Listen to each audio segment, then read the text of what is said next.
Though the odd shower may affect coastal areas later, remaining windy and mild with a high of 15 Celsius. Over the Pennines now to northeast England, and here it will be a dry afternoon with sunny spells and patchy cloud. It will remain breezy though, mild with a high of 14. Across southern Scotland it will be a mostly dry afternoon with some sunny spells, but showers across the northwest will push southeastwards later. Windy with gales in the northwest. A band of showers will clear the southeast of Northern Ireland this afternoon, with further showers across the northwest, although there will be sunny spells too, remaining mild and windy. Mild with showers clearing the southeast but continuing in the northwest, windy particularly for northern and western coasts. And that's how the weather is shaping up for the rest of the day. Canary Islands sponsors the weather.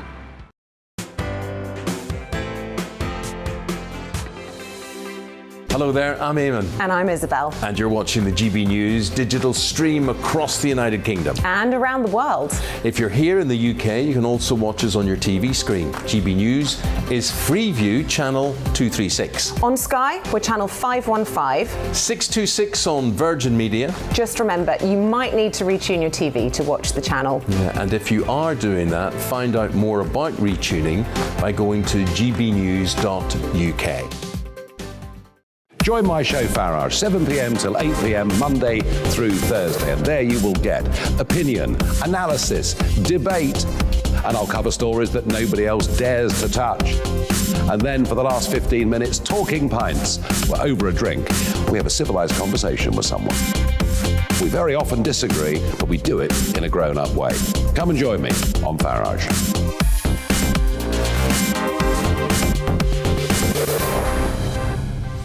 I'm Dan Wootton. Join me Monday to Thursday from 9 to 11 for the feistiest and most fun news debate on TV, where free speech reigns. I'll bring you a sharp take on the day's biggest stories, bombshell newsmaker interviews, and A-list guests.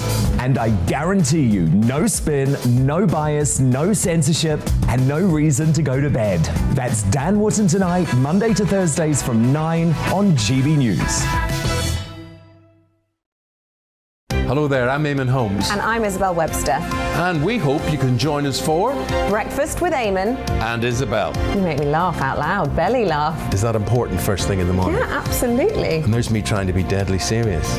News is a serious business. Yeah, I have to rein you in sometimes. Well, it doesn't stop us laughing at it. It doesn't stop us having an opinion on what's going on. Yeah. And it certainly will not stop us reflecting what you think. Weekdays from 6 to 9:30 on GB News.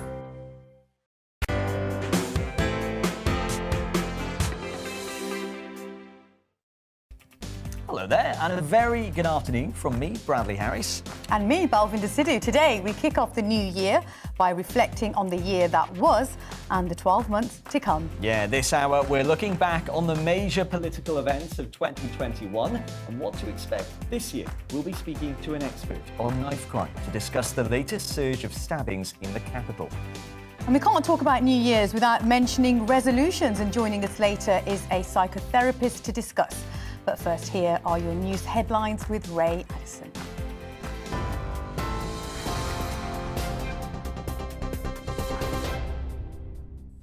Hello, this is your news update at midday. Medical experts, politicians and sports personalities are among more than 1,200 people who've been recognised in the Queen's New Year Honours List. Knighthoods have been given to the UK's Chief Medical Advisor, Professor Chris Whitty, and his deputy, Jonathan Van Tam, as well as the Chief Medical Officers for Scotland and Wales for their efforts in the fight against COVID. Meanwhile, Sir Patrick Vallance has been elevated to Knight Commander of the Order of the Bath. After a successful sporting year, tennis player Emma Raducanu and diver Tom Daley both receive MBEs. And pop star Melanie Brown, also known as Mel B, says she's accepted an MBE on behalf of women suffering abuse in all shapes and forms. Separately from the main New Year honours list, Buckingham Palace has announced that Tony Blair and the Duchess of Cornwall will also receive awards from Her Majesty the Queen. The former Prime Minister has been made a Knight Companion of the Most Noble Order of the Garter. One of his former cabinet ministers, Lady Amos, joins him and has become the first ever black member of the order, while Camilla has been recognised for her contribution to the monarchy, being appointed Royal Lady of the Most Noble Order of the Garter. The official state funeral for Archbishop Desmond Tutu is taking place in South Africa today. Mourners have gathered in Cape Town to pay their respects to the late Nobel Peace Prize winner, who for years fought against racial injustice. COVID-19 measures restricted the numbers attending St George's Cathedral, which has been lit in purple this week, the colour of his clerical robes. President Cyril Ramaphosa, who delivered the main eulogy, gave an insight into the type of man his friend was. Archbishop Desmond Tutu were here, he would have said, hey, why are you looking so glum, so unhappy? He would have wanted to elicit a smile, a laughter from amongst all of us. That was the type of person that he was. Well, people gathered to hear London's Big Ben ring in the new year for the first time in 4 years last night, as much of the UK welcomed 2022 with subdued celebrations. Thousands usually watch the show, but the ongoing spread of Omicron meant many stayed away and the traditional London fireworks display was cancelled. It was an even quieter affair in Wales, Northern Ireland and Scotland, where Edinburgh's world-famous Hogmanay party was called off. COVID measures must be an absolute last resort in 2022, Sajid Javid has warned. Writing in the Daily Mail, the Health Secretary says the UK must learn to live alongside the virus and avoid strict measures in the future. This comes as a further 189,846 COVID-19 cases were confirmed on Friday, another new daily record. Hospitality bosses are urging people not to abandon pubs during dry January. A poll by Alcohol Change UK shows 1 in 7 adults are planning to abstain from drinking alcohol for the whole month. But business leaders say many venues are already struggling with debts caused by COVID restrictions and a 60% drop in footfall in December. Michelle Obama and Oprah Winfrey have joined the long list of celebrities paying tribute to legendary actress Betty White, who has died aged 99. The award-winning actress, best known for starring as Rose in the 1980s sitcom The Golden Girls, was due to celebrate her 100th birthday in just 2 weeks. Former First Lady Michelle Obama says she's a TV legend who has broken barriers, and her joy would be missed by people all around the world. OK, that's your news update. I'll be back at 1 p.m. with the latest headlines. Now let's return to Brad and Balvinda.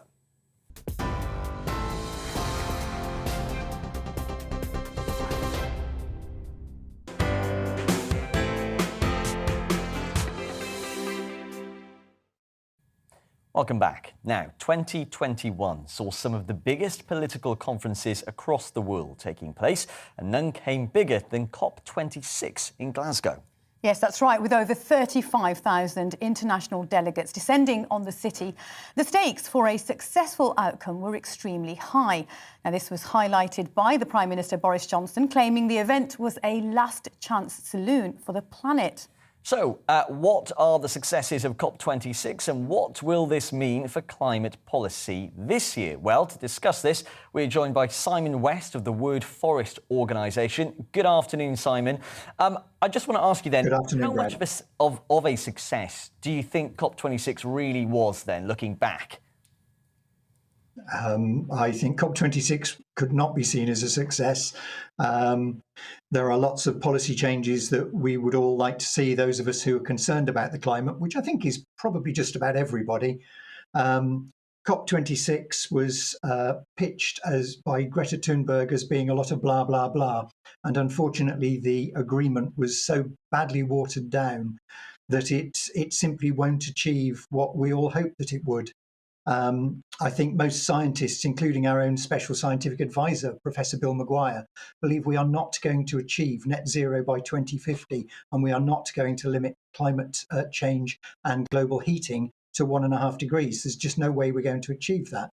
So there are many things that we would all like to see the government do. For example, we'd like, sorry. Sorry, sorry to interrupt. I was just going to ask you, what do you think the solution is? I mean, what do we need to see happening if we're going to meet our net zero targets? Oh, I think there's quite a few things. The big one that I would like to see, first of all, is to see the UK government stop subsidising the fossil fuel industry through tax breaks and subsidies for research and exploration to the tune of over £10 billion a year. If they invested that money in further expansion of our amazing renewable sector and pumped more money into innovation in energy storage, then that would make a massive difference. They could also reskill our thousands of gas central heating fitters so that they can transition to zero carbon systems. Lots of things that they can definitely do to make a big difference. I just wonder, you say that it hasn't been a success, COP26, looking back on the year, but actually some people might say that it's good that we're talking about the climate and actually getting a discussion out there and getting messages out there. Would you agree that actually, by the government having this event, in a sense, that's quite good that we're actually talking about this and putting it on a national stage, do you think? Yeah, absolutely. I think one of the things that we all have to realise, and most of us have come to realise, is that governments can make some changes, but it's going to be down to us, to the little changes that we make. For example, this month is Veganuary, and the government could make a change by providing better support for farmers who are making very little money in animal agriculture to help them transition to plant-based agriculture. So yes, it's a success in that it's got us talking about climate change in a much better way. I just think the agreement could have been a lot stronger. Do you think, instead of a big event where, thousands of people are gathering, that we need to be doing more to get in touch with everyday people and encouraging them to make those little changes that you just mentioned there? Yeah, absolutely. One of the things that we would really like to see, we saw the government produce a daily broadcast when the pandemic, COVID-19, first struck, and they were coming on our television every single day. Well, why aren't they doing a similar broadcast every single day to talk about what they're actually doing to tackle climate change? It's a far bigger threat to humanity than the pandemic. It threatens millions and millions and millions of people, and yet we don't see what the government is doing. Maybe they are doing the right things, but we need to know this. We need to be advised on what we can do. We need to be constantly pressured in saying, have you done everything you can to draft-proof your house? Have you done everything you can to insulate it? Possibly giving more support for people who want to insulate, want to do better things, but don't know what to do. So yeah, I think we do need to get more people talking about it. And I think the fact that you've had me on your programme 3 times now, not on your programme, but on GB News 3 times, is great, because we can all talk about it. You are talking about it on GB News. They're talking about it on the other mainstream news channels. That's a very good thing. Yeah, it's a good step towards talking about this on a much wider and national level. It's good to have you on, Simon, as well. I just want to ask you, looking back on 2021, obviously there were some big issues, big discussions happening that affect the climate. Obviously, the coal mine in Cumbria, just as one example. Looking into this year now, what do you think the big issues are in the UK that need addressing in terms of our climate and looking after our planet? I think everything is driven by money, and moving money around to the places that do the most good would be a really first-class thing. For example, we all have our pensions and they're all invested in things that make lots of profit.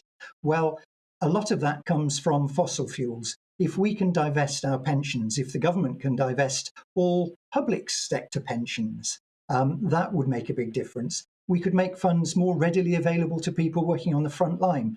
The charity that I work for, the Word Forest organisation, we find it very difficult to get access to small pots of money. They all talk about, oh, well, we've got these big climate funds and you can start at £200 million. Well, we're not in that game, so we can't get access to any money. If we could get access to money to start small scale planting, and get lots of charities who are doing that, that would make a massive difference. And finally, stop talking about climate change like they've already solved it. Focus on the real positive actions to make us the world leaders in all of the different things that we know we can be. I think that would be a massive difference that I would hope our government do this year. It's lovely to hear from you this morning, Simon. Thank you so much for joining us today. Well, with the celebration of the new year comes national recognition of the extraordinary achievements and commitments made by British people to society. Yeah, the New Year's Honours List highlights both famous faces and everyday people from communities across the country. This year, more than 1,200 names are on the Honours List, including teachers, NHS workers and sportsmen and women. Now, to tell us more, our East Midlands reporter Will Hollis joins us live from Nottingham. Happy New Year, Will.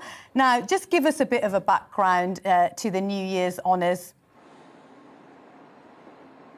Good morning and Happy New Year. It's a really encouraging thing, isn't it, to start the new year with this big celebration of the fantastic things that British people do every day, the work that people do in terms of the NHS, in terms of our teachers, the fantastic work that sportsmen and women do, as well as the famous faces that have contributed to music, to things like film and theatre in this particular way, the New Year's Honours. It's something that's been going on since as early as 1890. That's the earliest record that we have available in terms of New Year's Honours. There is, of course, different times in the year when the Queen will honour different people, one of them being her birthday.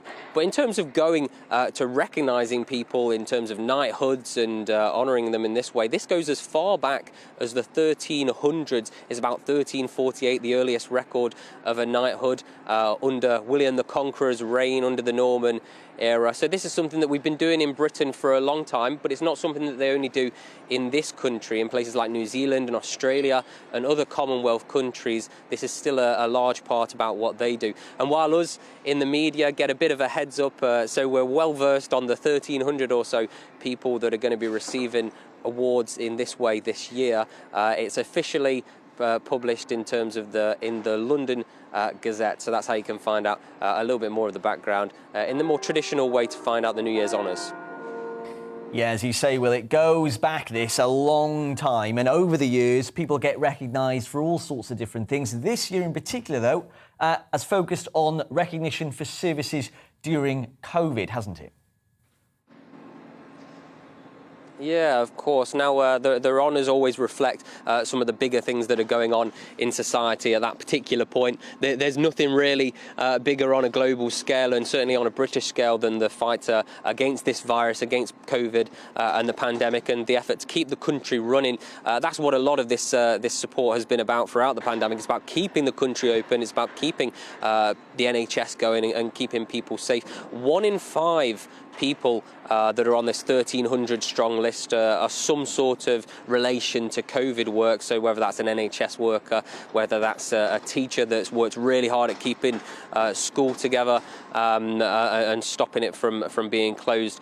Those are the people that are really being recognised, those everyday people, maybe unsung heroes of society. The people that everybody will know are the people that have been on our screens every day during the pandemic, up there next to Boris Johnson or Sajid Javid, or other various different health secretaries during this time in the pandemic. People like Professor Chris Whitty, England's chief medical officer, so he's going to be getting a knighthood as of today, as well as Jonathan Van Tam. He's somebody that's fairly local to where I am today in Lincolnshire. He's from a place called Boston, but he's also local to Nottingham as well. He studied in the 80s at the University of Nottingham for his degree in medicine. So there's a lot of local connection as well to some of those bigger names, as well as a lot of local connections to some of the smaller names in this honours list as well.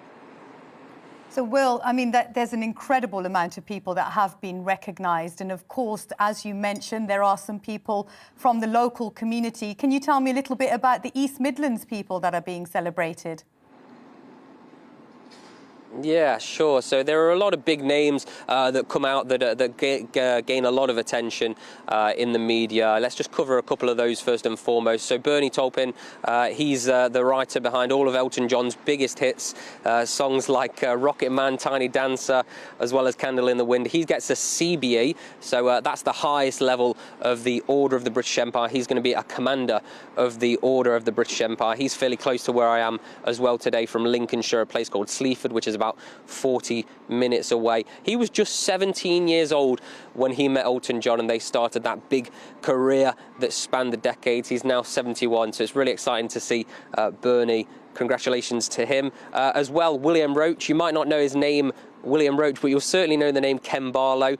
He's been on our TV screens for 60 years as part of Coronation Street. Certainly somebody that's gained a lot of attention over the years for his fantastic acting work and services to charity as well as to drama. Really exceptional. It's actually the longest running TV soap in the entire world, and I think it was one of the very first soaps in this country. He's from Ilkeston in Derbyshire.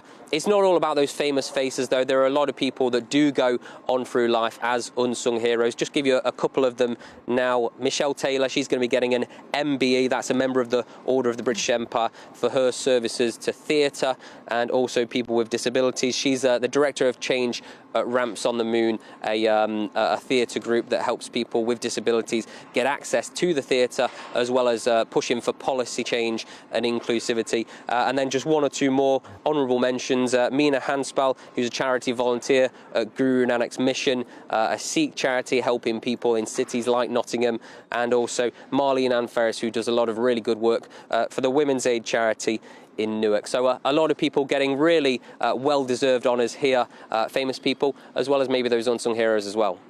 Well, Will, look, always good to speak to you. An honour, actually, to speak to you, as always. Will Hollis, our East Midlands reporter there. What an honour. I know, and it's also good to see so many people being recognised, and congratulations if you have been honoured this morning. Now, coming up next, we speak to a knife crime campaigner on how the critical crime situation in London can be addressed. But first, the weather. It's time to remind ourselves there's always another winter. Canary Islands sponsors the weather.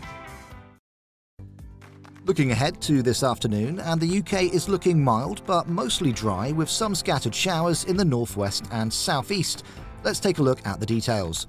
Across the southwest, it will be a dry afternoon with variable amounts of cloud and sunny spells, remaining windy particularly for coastal areas, mild with a high of 14 Celsius. Mostly dry across the southeast, though there will be some scattered showers across Kent and East Sussex later this afternoon, remaining windy and mild. Generally dry across Wales with sunny spells, though there may be the odd spot of rain in the far east at first, remaining windy. Across northwest England, a bright afternoon with variable amounts of cloud. Staying dry for many though, the odd shower may affect coastal areas later. Remaining windy and mild with a high of 15 Celsius. Over the Pennines now to northeast England, and here it will be a dry afternoon with sunny spells and patchy cloud. It will remain breezy though, mild with a high of 14. Across southern Scotland it will be a mostly dry afternoon with some sunny spells, but showers across the northwest will push southeastwards later. Windy with gales in the northwest. A band of showers will clear the southeast of Northern Ireland this afternoon, with further showers across the northwest, although there will be sunny spells too, remaining mild and windy. Mild with showers clearing the southeast but continuing in the northwest, windy particularly for northern and western coasts. And that's how the weather is shaping up for the rest of the day. Canary Islands sponsors the weather.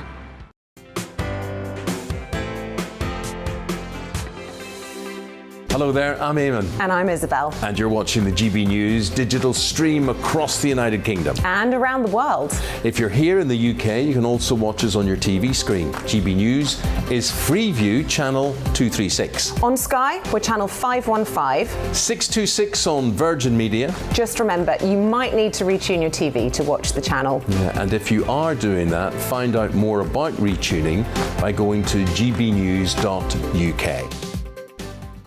Join my show Farage, 7 p.m. till 8 p.m. Monday through Thursday, and there you will get opinion, analysis, debate, and I'll cover stories that nobody else dares to touch. And then for the last 15 minutes, talking pints. We're over a drink. We have a civilized conversation with someone. We very often disagree, but we do it in a grown-up way. Come and join me on Farage.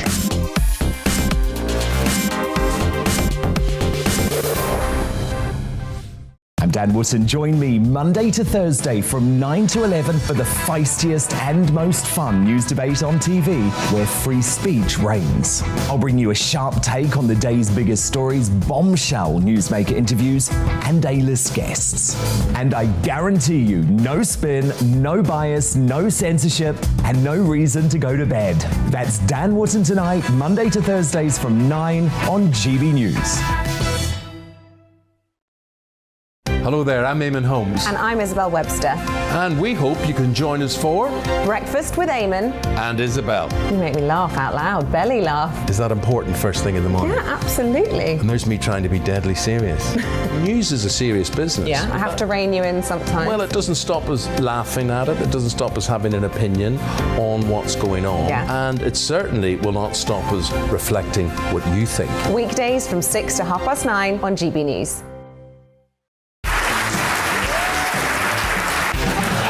My name is Andrew Doyle. Join me every Sunday evening at 7 p.m. for Free Speech Nation. This is a show where we address current affairs and news stories of the week with the help of two wonderful comedian panellists. I brought in comics because I want to give it a lighter edge, and also they work for less. See you there.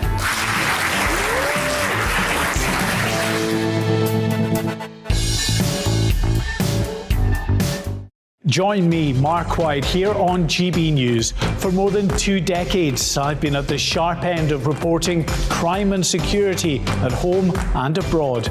From the scourge of terrorism to the fight against violent crime and the deepening small boats crisis in the Channel, they're issues you rightly care about, and so do I.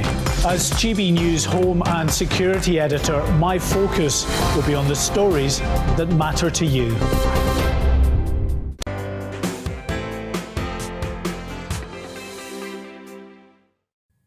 Welcome back. A 16-year-old boy has died after being stabbed in West London. He was the 30th and final teenage victim to die in the capital in 2021, surpassing a peak of 29 in 2008. The fatal stabbing on Thursday evening happened shortly after a 15-year-old boy was also found fatally wounded near Croydon in South London. Of the 30 teenage murders in the capital this year, 27 of them have been stabbings, while 2 have been shootings, and 1 was the result of a suspected arson attack. The Metropolitan Police has opened 122 murder investigations in London this year, well, in 2021, of which 79 are stabbings. So what can be done about knife crime in the capital? Well, joining us now to discuss this is the CEO of Ben Kinsella Trust, Patrick Green. 122 murder investigations, 79 of which are stabbings. Those are astonishing numbers. What do you think the problem is then? The shocking numbers. And the problem ultimately is, while 2021 had the record number of teenage murders, if we go back over a decade and beyond, we will see that we have had similar numbers, albeit not as large, all the way through. Knife crime in particular is a problem which just has not been tackled with the consistency and rigor that it needs to be tackled with. It's tackled often as a crime spike. You know, we're speaking this morning about record murders of teenagers, but this is something that has been sustained through the years. It is something that we really haven't put the effort into tackling this, and that's something that we've got to address very quickly. Otherwise, I fear that we could be talking about the same subject this time next year. Address this problem. I mean, knife crime isn't just a problem in the capital. This is a problem in other cities. I mean, Birmingham, which is an area where I work and cover normally, there's huge problems with stabbings over there. And similarly in the northwest, in Manchester as well. We see this, this theme coming up time and time again. What needs to be done? You're absolutely right about this being a national issue. And I would also point out that if you look at knife crime statistics over the last decade, knife crime is actually rising faster outside the major cities. So we're seeing knife crime emerge in towns, provincial towns, which have had no knife crime previously. And that's a real concern for us, not only in the big cities, but also seeing it in provincial towns. We have a huge knife crime is a complicated issue, and it's often not treated as such. It's often treated as a simple steps or simple approaches to tackle this issue. We need to not only tackle this through enforcement, helping the police get knives and those who carry them off our streets. We also need to look at prevention and early intervention. We need to change mindsets of particularly young people who think that carrying a knife will protect them. It in fact does the exact opposite. It puts them and those around them into significant danger. So we need to do far more, much earlier to change mindsets, as well as tackling this issue through policing. I was going to say, yeah, change the mindsets of people, everyday people, but also in the police. Do you think the police's outlook on knife crime needs to change? I think the police need an awful lot of support in tackling this issue. The commander of the Metropolitan Police recently said that this is an issue that you can't just arrest your way out of. Knife crime is an issue that we all have to take seriously. Commander Alex Murray, at the scene of one of the murders yesterday, spoke about the need for parents to talk to young people about knife crime. And we would absolutely endorse this, that this is an issue that we need to speak to young people about. And it's best done through people that they trust. That's parents, carers, teachers, sports coaches. These people have a unique relationship with young people. And we have resources on our website, www.benconsular.org.uk, to help parents have that conversation with young people, and a learning zone for young people to debunk some of the myths that they may pick up through social media, which is playing a significant part in the problems that we face around knife crime. If you look at many of the tragic murders that we've seen over the years, many of them start with frivolous arguments between young people, and particularly about young people feeling disrespected, which then just grow exponentially and are encouraged and fueled through social media. Social media companies need to step into this space as well and help us to do more to tackle this issue. Why do you think young people want to carry a knife? I mean, what has changed in society where young people feel like they need to stay protected? I mean, what's going on? I mean, when I was a teenager, I wouldn't think of carrying a knife or feel like I needed to protect myself on the streets. And most young people don't carry knives and feel exactly the same way that you did as a teenager. But for some, this myth about carrying a knife to protect yourself has grown. I go to social media. Violence is normalized on social media. Some young people have become desensitized to this. There isn't a strong counter-narrative to help those young people make better decisions. That's the work that we do, and I think it's the work that parents, carers, and trusted adults can do as well. And these are key issues. We've also have to consider the impact that the pandemic has had on young people, particularly our more vulnerable and most at-risk young people who lost a lot of one-to-one valuable support through the pandemic. And unfortunately, that made it much easier for gangs to lure them into criminality, drug dealing, and ultimately knife crime. They're issues we've got to tackle with going forward as well. Well, last week I was speaking to the former Children's Commissioner, Anne Longfield, and she said that, what we need is a separate social services for teenagers who are being lost in the current system, which was set up for younger children. Do you think something like that would help going forward? Absolutely. And, Anne Longfield has done amazing work as the Children's Commissioner and, was warning about what we might see this year as far back as last February. We would certainly support her work and indeed the work of the current Children's Commissioner in terms of tackling this issue and recognising that we've got to do something different and we've got to reach out and help young people, support young people and make sure that they make positive choices and not get lured into knife crime. Well, Patrick Green, really important topic to discuss. It's good to have you on to talk about it. Thanks very much. He's the CEO of the Kinsella Trust. Right, coming up next, now we discuss New Year's resolutions with psychotherapist Lucy Beresford. But first, the news headlines.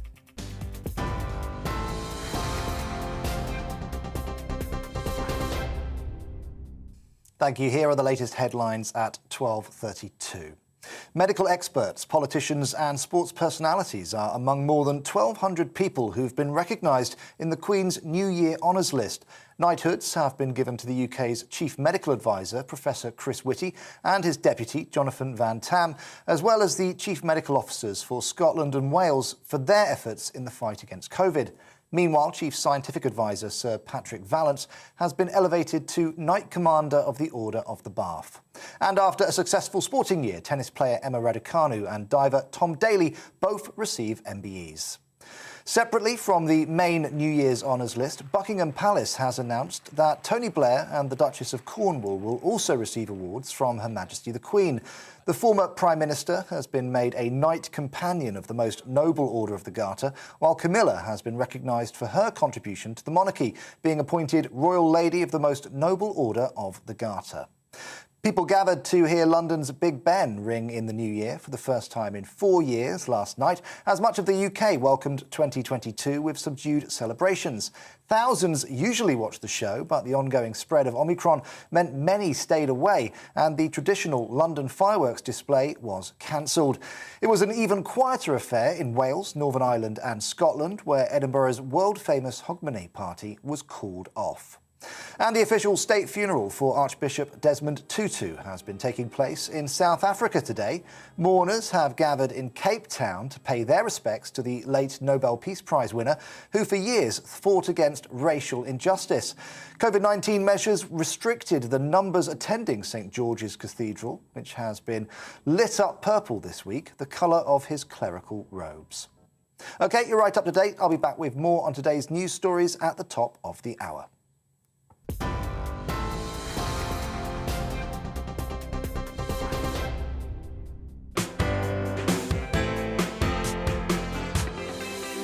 Hello there, I'm Eamon. And I'm Isabel. And you're watching the GB News digital stream across the United Kingdom. And around the world. If you're here in the UK, you can also watch us on your TV screen. GB News is Freeview channel 236. On Sky, we're channel 515. 626 on Virgin Media. Just remember, you might need to retune your TV to watch the channel. Yeah, and if you are doing that, find out more about retuning by going to gbnews.uk. Join my show Farage, 7 p.m. till 8 p.m. Monday through Thursday, and there you will get opinion, analysis, debate, and I'll cover stories that nobody else dares to touch. And then for the last 15 minutes, talking pints. We're over a drink. We have a civilised conversation with someone.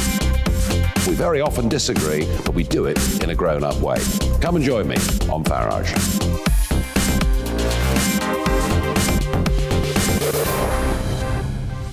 I'm Dan Wootton. Join me Monday to Thursday from 9 to 11 for the feistiest and most fun news debate on TV, where free speech reigns. I'll bring you a sharp take on the day's biggest stories, bombshell newsmaker interviews, and A-list guests. And I guarantee you, no spin, no bias, no censorship, and no reason to go to bed. That's Dan Wootton tonight, Monday to Thursdays from 9 on GB News. Hello there, I'm Eamon Holmes. And I'm Isabel Webster. And we hope you can join us for Breakfast with Eamon. And Isabel. You make me laugh out loud, belly laugh. Is that important first thing in the morning? Yeah, absolutely. And there's me trying to be deadly serious. News is a serious business. Yeah, I have to rein you in sometimes. Well, it doesn't stop us laughing at it. It doesn't stop us having an opinion on what's going on. Yeah. And it certainly will not stop us reflecting what you think. Weekdays from 6 to 9:30 on GB News.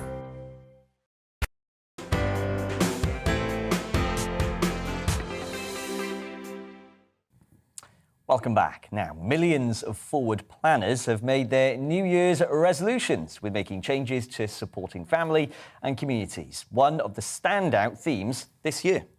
Right, and a survey of 2,000 UK adults found the common resolutions like increased investment in your physical, mental and financial health still top the list of changes people want to make in the new year. But for many, these resolutions now go beyond simply benefiting the individual. Well, you know, speaking of resolutions, have you made any, Brad? Yeah, I have actually. I've made one. I'm a massive coffee drinker. So from today onwards, I'm going to stop drinking coffee. He's actually drinking Prosecco. Oh. That's not coffee. Mm. Right, Definitely is coffee. just joking. I don't do them. I don't do them. I'm joking. You're not drinking Prosecco. Not yet, anyway. But look, you know, it's one thing having a resolution, and it's another sticking to them, isn't it? Mm. So to discuss this, joining us now is psychotherapist Lucy Beresford. Good morning, Lucy. Happy New Year. Should I say good afternoon, because we're well past midday. You know, Lucy, I just mentioned there, you know, it's one thing making a resolution, but it's another sticking to them. What advice would you give people who kind of start off with good intentions and then start to lose their way? You're absolutely right. It's one of the problems at the beginning of the year. We have such great resolve. And then by about the third week of January, we realise that we've not stopped smoking. We haven't lost weight. We haven't divorced that partner that we said we were going to divorce. It's really hard to motivate yourself. So the first thing I would say is to try to do things in bite-sized chunks. Don't go for the really big picture and say, I'm going to lose 3 stone within, you know, a very short period of time. What you need to do is to reframe it so that it's a more manageable lifestyle thing along the lines of, I want to live with a healthier body. Similarly, if you want to quit smoking, that can also be a very good mantra to have, so that you're not focused on calories, you're not focused on the number of cigarettes you're reducing. It's more about your mindset. And if your mindset changes, other behavioral changes are much easier to follow. And the second tip is to do with accountability. We know that anybody who was performing at an elite level at, say, the Olympics this summer, they would have had a coach. They would have probably had a whole team of coaches, actually, and they would have had nutritionists and they would have had physios. And we can't necessarily afford that for ourselves. But if we have an accountability person alongside us, whether that's someone who's joining us on that park run every Saturday morning, or who has agreed to quit smoking, or maybe actually if this is the year that you've decided you're going to find the love of your life, maybe they will sign up for that dating app alongside you. Then you know you've got each other's back, and that can actually give you that extra motivation to achieve your goals. I just think it's a lot of pressure to try and achieve something from the 1st of Jan. You know, around this time of year, I start to get a little bit weak, and I think, right, I'm going to start looking at gym memberships. I then join, get all the gear, no idea, and then actually I kind of find out that I get one quick pick up on social media of me in the gym, and then it's pretty much downhill from there. This morning I had a fry up. Do you know what I mean? I just think there's a lot of pressure on one day. Do you think one tip might be to have a New Year's resolution, but actually don't put it on one day, just kind of do it as and when you feel the time is right, if that makes sense? Yes, I mean, I am very wary of the tyranny of the New Year's resolution, because I think there can be a lot of heartache as a result of thinking that everyone else has got it completely sussed. You are on social media and you can see that other people are achieving their goals. People who look at your feed, they see that photo of you in the gym and they think, oh my God, Bradley's got it completely made. And little do they know that it's actually not really working. But that comparisonitis can be, again, a real demotivator for us.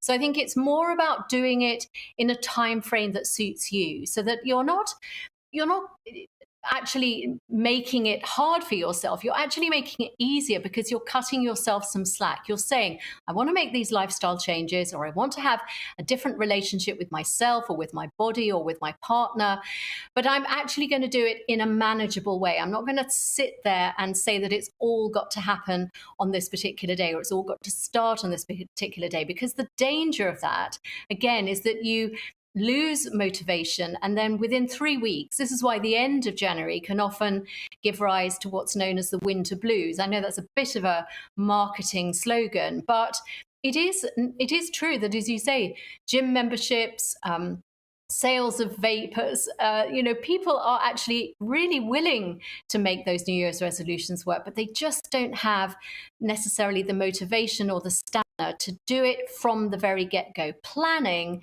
is everything. So if you haven't done it today, don't let that put you off. Say to yourself, I'm going to plan this, but I'm going to maybe start in a week's time. Far better that you do that. Make sure that, your fridge has empty of all the unhealthy foods and your cupboards are full of all the lovely nutritious foods. If you plan it and then you start your New Year's resolution, you're in a much better position to succeed.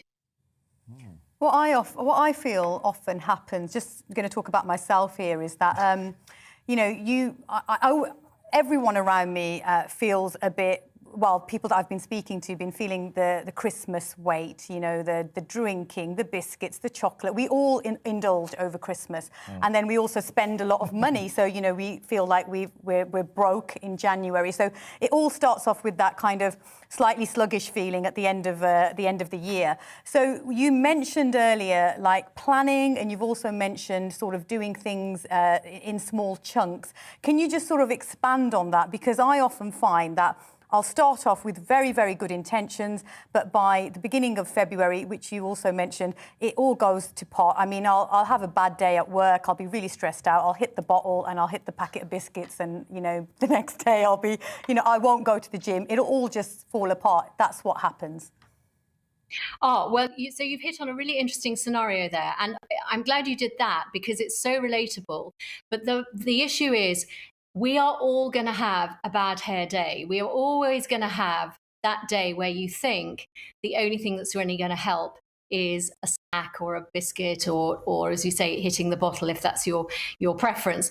But the thing is to not let that derail you the following day, because all that's happened is you've had a little bit of a setback. And then the next day, if you beat yourself up about that too much, you'll never get back on track. The key thing is to have amazing amounts of compassion for yourself, to recognize, okay, well, actually, the reason I did lapse there a little bit is because actually I was having a really difficult day. So well done me for recognizing that. And tomorrow is another day. Tomorrow is a day that I can get back on track. So that's the manageability of it in these bite-sized chunks. It's not about saying, I said I would give up biscuits, so I've got to give them up for 365 days in order to be perfect. It's about saying, okay, so I had a bit of a slip up there, but tomorrow is another day. And I think if you can reframe it so that you're always giving yourself that compassionate pat on the back, you are more likely to succeed and get back on the track that you ultimately had your sights set on. This is good advice. This is really good advice. Just before we let you go, I've got to ask, what is your New Year's resolution? You must have one. It's to do a new recipe every week. Okay. Which sounds, I think that's going to be quite doable. It's only 52, but that's the thing. 52 recipes sounds like quite a lot, but one a week isn't very much at all. So yeah, one a day you might struggle, but one a week is actually quite good. You will have to get some inspiration from cookery books and on social media and whatnot, because I find I get into a rhythm. I end up having a pasta bake and then a jacket potato, and it kind of goes usually carbs or something beige is what I go for. Good luck with that. And thanks so much for your advice there. Really good to chat to you, Lucy, there, a psychotherapist. Yes. Excellent resolution, a recipe a day. I think that's quite inspiring. Yeah. But what I find, Brad, is that what you resist persists. So if I say I'm not going to have biscuits, for some reason I feel like the biscuit is just following me around the house. Yeah, see, and you all I take think the about advice is from Lucy there. Yeah. That is very good advice about, you know, giving yourself that kind of pat on the back and saying, look, I've had a bad day, but tomorrow is another day and I'm going to, you know, be good again. Yeah, you know? And also, you know, what are your New Year's resolutions? Let us know. It's GBViews at GBNews. Get in touch. We might even read them out a little bit later. Right, well, 2021 was truly an extraordinary year in the world of politics. Yeah, we had lockdowns, the vaccine rollout, major resignations, COP26, and of course, that Christmas party. So, let's have a look then at some of the biggest political events of 2021. We must therefore go into a national lockdown which is tough enough to contain this variant. That means the government is once again instructing you to stay at home.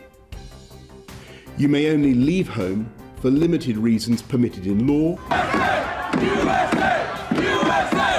USA! USA! USA!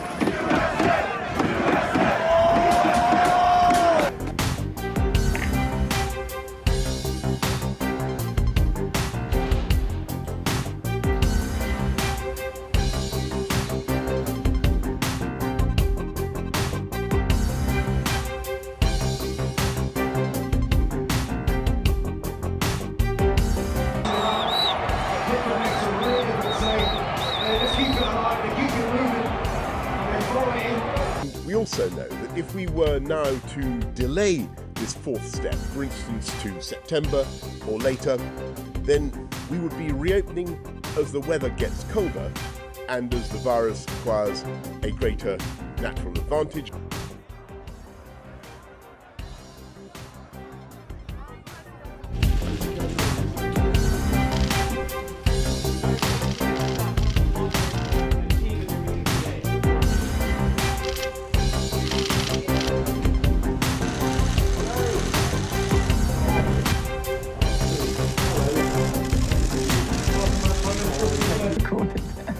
His fictional party was a business meeting. And it was not socially distanced. The Cabinet Secretary will conduct an inquiry into into what took place on December the 18th.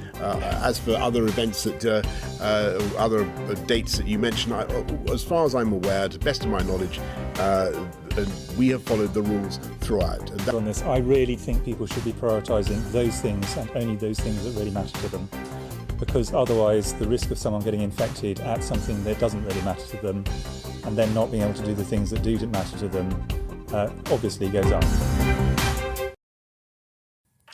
Well, joining us now to discuss this is political commentator and broadcaster Bill Bokit. Right, Bill, thank you so much for joining us. Happy New Year. Have you ever seen a year like it? I think we have, because obviously I would say the last 5 years in itself have been pretty tumultuous, I would say, British politics. But last year was very much an extraordinary year because not only did you see, the society shift in such a way never seen before with, the vaccination program and ultimately Freedom Day. But what you're also seeing is the Tory support is now starting to dismantle, in having to dominate British politics for the last, for the entire 2010s, and now coming into the 2020s, and now into 2022, Boris Johnson's position, as Prime Minister is becoming more, untenable. The Tory support is dwindling among the electorate, and voters believe that Boris Johnson's not even going to last the entire year because he's seen not only as a liability for the Conservative Party and their electoral hopes, but also they don't feel that he's the necessary or the right leader for the occasion and the challenges that Britain is having to face at the moment. I think, Bill, no matter who was in the Prime Minister's chair, it will be hard for anyone to deal with a pandemic. But I can remember the Prime Minister, Boris Johnson, coming out, announcing Freedom Day and saying that we have to live with COVID. Looking back and where we are now, do you think that message has aged well? I think it has, and then because at the time when the country was unlocking in 2021, the Tories did get a bit of a boost in terms of their polling. They did very well in the local elections. But I think what we're having at the moment with, what we're seeing with the Omicron variant is that I think ministers, and today, Sajid Javid writing in the Daily Mail talking about Omicron and having to move forward from it. But I think ministers are starting to realise that, have to move on from the crisis itself and understand that people want to return to normality as much as possible, and that the current restrictions in place is not guaranteeing that, as the Prime Minister did back on July 19th. And I think at least the Prime Minister and ministers are confident that, as the year progresses, as Omicron, as we're seeing with some of the data, is becoming obviously less severe, and obviously the booster program is helping with that as well, that 2020 would be the year that hopefully the virus becomes, as ministers and backbenchers are hoping, an illness like the flu that we will live with and it won't dominate our lives. But obviously, as much as the Prime Minister wants to move on from coronavirus, he can't. He still has to, feel like he's acting in the best interest, of the current data and the interest of the health service. But also he isn't able to move on because he's, tussling in his own internal quarrels with his own political party and what's happening in Downing Street. What do you think people want from their Prime Minister and the government going forward? We've seen so much happen in 2021, and particularly the back end of the year was very interesting for the government. We had the North Shropshire by-election. After almost 200 years, the seat went to the Liberal Democrats. That was a hard Brexit seat that has been given to a party that wanted to remain in the EU. Now, going forward, what do you think people want from their government? I think for their government, they need two things, and I think that's always the case with any government. They want to show that they're delivering on their manifesto promises, and there was a report last month from the Institute for Government showing that the government has delivered or is on track to enact half of the promises from the 2019 manifesto. But obviously, the PM is still having to battle through with other issues like Brexit, particularly the Northern Ireland Protocol. But the other thing that they want is competence, and voters just don't see that in Boris Johnson at the moment. A lack of trust within government over sleaze and the Downing Street parties. There was the end of year survey actually that Ipsos Mori did into Boris Johnson. Feels 2/3 of voters think it's unlikely that Boris Johnson will see out 2022 as Prime Minister, and even half of Tories voters think it's unlikely that Boris will remain as Prime Minister in number 10 come the end of the year. So yeah, it's going to be a very difficult few months for him, but I think that's ultimately what voters want to see. If they can see a leader that is acting in the national interest and that is able to benefit people's lives, then that's, I think, what they want. But unfortunately, while the Conservative Party, might have is the dominating force in British politics in having to, change society and enact laws that will hopefully benefit people's lives, they don't see that Boris Johnson is the right man to lead them going forward. Yeah, it certainly has been a challenging road for the Conservative Party and for Boris Johnson. A little earlier, Bill, we were talking about New Year's resolutions. I just want to know what your thoughts are. What do you think Boris Johnson's New Year's resolution will be this year? His resolution, I think, is to regain trust within his, wider party, particularly his backbenchers. Reports that we saw in November and December about, backbench MPs sending letters to the 1922 committee because they feel that Boris Johnson is becoming a liability for the party.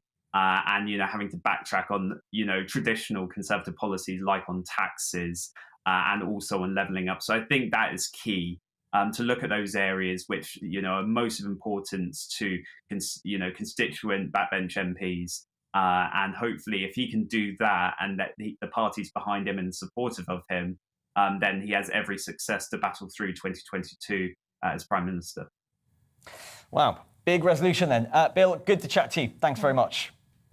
Now, still to come on GB News Live, we'll be speaking to a leader in the Scottish hospitality sector after thousands of Scots travelled to England yesterday to party into the new year without restrictions.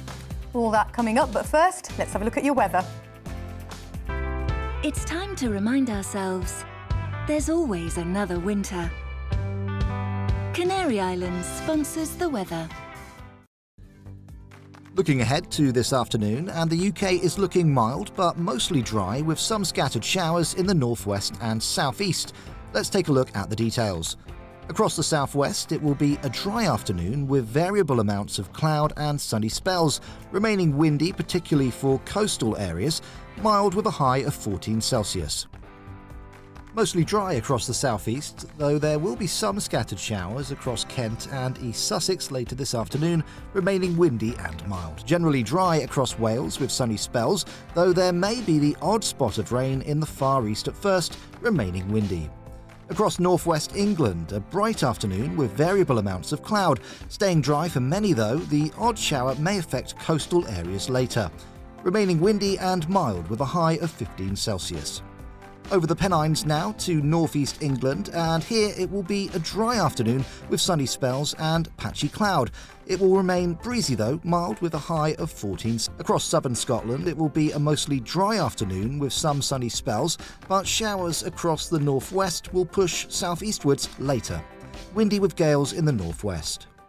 A band of showers will clear the southeast of Northern Ireland this afternoon, with further showers across the northwest, although there will be sunny spells too, remaining mild and windy. Mild with showers clearing the southeast but continuing in the northwest, windy particularly for northern and western coasts. And that's how the weather is shaping up for the rest of the day. Canary Islands sponsors the weather.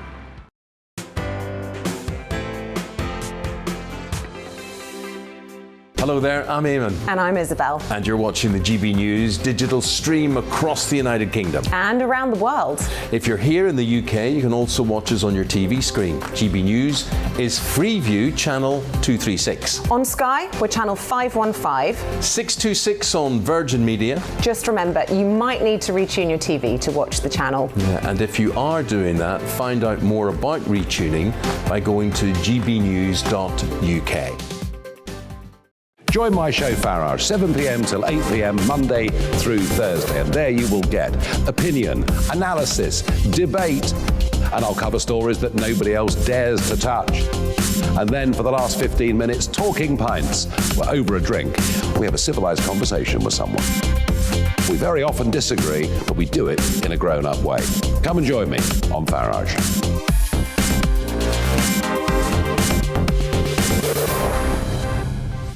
I'm Dan Wootton. Join me Monday to Thursday from 9 to 11 for the feistiest and most fun news debate on TV, where free speech reigns. I'll bring you a sharp take on the day's biggest stories, bombshell newsmaker interviews, and A-list guests.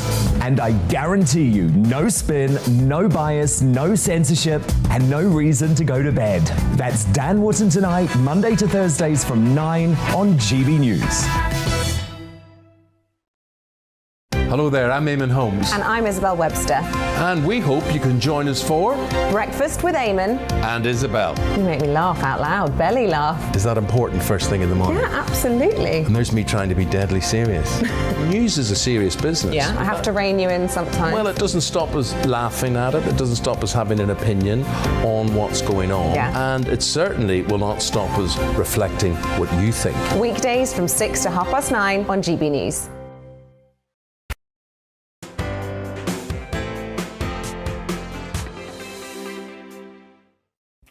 Hello there, and a very good afternoon from me, Bradley Harris. And me, Balvinder Sidhu. Coming up this hour, we speak to a leader in Scottish hospitality about how coronavirus restrictions are affecting businesses there. And we'll hear from a writer about how lockdown restrictions have caused huge consequences for young people in society. And we're also speaking to a firefighter who is on the Queen's New Year's Honours List. Will tell us just what that recognition means. But first, here are some of your news headlines with Ray Addison.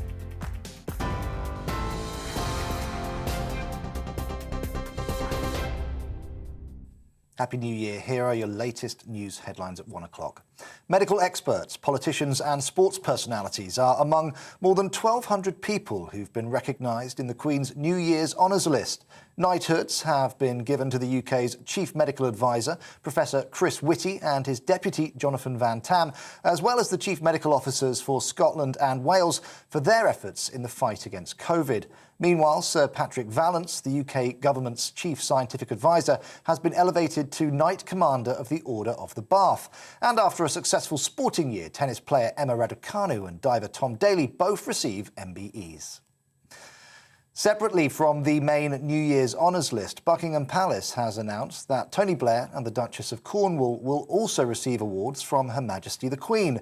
The former Prime Minister has been made a Knight Companion of the Most Noble Order of the Garter. One of his former cabinet ministers, Lady Amos, joins him and has become the first ever black member of the order, while Camilla has been recognised for her contribution to the monarchy, being appointed Royal Lady of the Most Noble Order of the Garter. The official state funeral for Archbishop Desmond Tutu has taken place in South Africa today. Mourners have gathered in Cape Town to pay their respects to the late Nobel Peace Prize winner who for years fought against racial injustice. COVID-19 measures restricted the numbers attending St George's Cathedral, which has been lit up purple this week, the colour of his clerical robes. President Cyril Ramaphosa, who delivered the main eulogy, gave an insight into the type of man his friend was. Archbishop Desmond Tutu were here, he would have said, hey, why are you looking so glum, so unhappy? He would have wanted to elicit a smile, a laughter from amongst all of us. That was the type of person that he was. Well, people gathered to hear London's Big Ben ring in the new year for the first time in 4 years last night, as much of the UK welcomed 2022 with subdued celebrations. Thousands usually watch the show, but the ongoing spread of Omicron meant many stayed away, and the traditional London fireworks display was cancelled. It was an even quieter affair in Wales, Northern Ireland and Scotland, where Edinburgh's world-famous Hogmanay party was called off. COVID measures must be an absolute last resort in 2022, Sajid Javid has warned. Writing in the Daily Mail, the Health Secretary says the UK must learn to live alongside the virus and avoid strict measures in the future. This comes as a further 189,846 COVID-19 cases were confirmed on Friday. That's another new daily record. Hospitality bosses are urging people not to abandon pubs during dry January. A poll by Alcohol Change UK shows that 1 in 7 adults are planning to abstain from drinking alcohol for the whole month. But business leaders say many venues are already struggling with debts caused by COVID restrictions and a 60% drop in footfall in December. Boris Johnson says he wants to maximise the benefits of Brexit this year. That's despite consumers being warned of fresh disruption due to new rules coming into force. From today, traders will no longer be able to delay completing full import customs declarations on goods entering the UK from the EU or other countries. Now, previously, they had a grace period of 175 days. However, the British Frozen Food Federation has warned consumers to brace for disruption due to the change. And Michelle Obama and Oprah Winfrey have joined the long list of celebrities paying tribute to legendary actress Betty White, who has died aged 99. The award-winning actress, best known for starring as Rose in the 1980s sitcom The Golden Girls, was due to celebrate her 100th birthday in just 2 weeks. Former First Lady Michelle Obama says she was a TV legend who broke barriers, and her joy would be missed by people all around the world. OK, that's your news update. I'll be back in around half an hour with the latest headlines. Now let's return to Brad and Balvinder.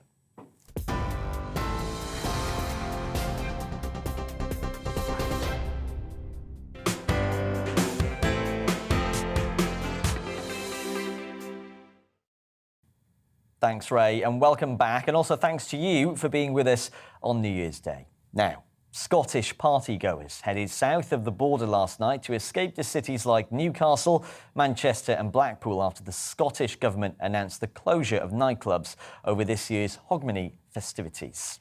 Nicola Sturgeon ordered nightclubs to close their doors and pubs to offer table service only in an effort to tackle rising Omicron cases.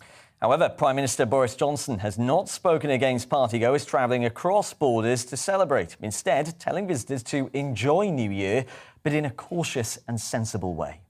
Well, joining us now to discuss this is Stephen Montgomery, spokesperson for the Scottish Hospitality Group. Stephen, who's right? Is Boris correct or Nicola Sturgeon, whose actions are better? Good morning, good afternoon, and Happy New Year to you. I think this is probably one of the reasons that we needed all the four nations or the whole of the UK to act together in this. We've been here before.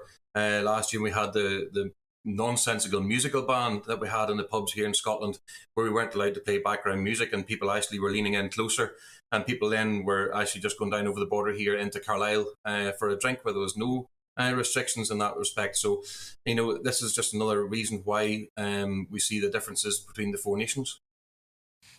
Just thinking about these restrictions in Scotland, I do feel for those working in hospitality who own businesses, restaurants, bars, pubs, who might be looking online on social media, seeing some of their regulars actually not with them, but with other businesses in England. This is having such a knock-on effect, do you think, for Scottish hospitality? Yeah, absolutely. And I don't think there would have been a lot of people from the Central Belt or above in Scotland would have made the big journey, but certainly down here in Dumfries and Galloway and across the borders. If you take a Gretna, for example, you can walk, less than 100 yards across the road and you're in your first pub. So they will have had a bumper hogmanay in England against what we have had in Scotland. And unfortunately, for many, or certainly a few pubs and restaurants, hotels in Scotland, ringing the bells last night at midnight will probably be the last time they'll be able to do that. What do you think, the government in Scotland should have done for hospitality at this time? It's quite tricky, isn't it? Because, on the one hand, we've got to contain the virus, so there's not pressure on the NHS. And Omicron, by default, some people are self-isolating anyway because of, catching the virus. And some pubs didn't open on New Year's Eve in England. So from your perspective, what do you think would have been a better solution to this? I think it's a difficult one, and I'm not a clinician, and I would never perceive myself to be. But if you're looking at where we are now, we're certainly looking at we've always been looking at a bleak future, but certainly it's even bleaker now. And the politicising of it all is completely wrong. We're scrapping for money. We're saying that we're getting more money than what we are to our colleagues in England. They're getting £6,000, we're getting up to 6,800. But the very fact is that because of the restrictions we have here in Scotland, where we're table service, 1 metre social distance between groups, track and trace, all those kind of things that we have, we're actually worse off with our £6,800 because we are under these restrictions. So I don't think it would be my position to say this is what we should do. That's down to clinicians.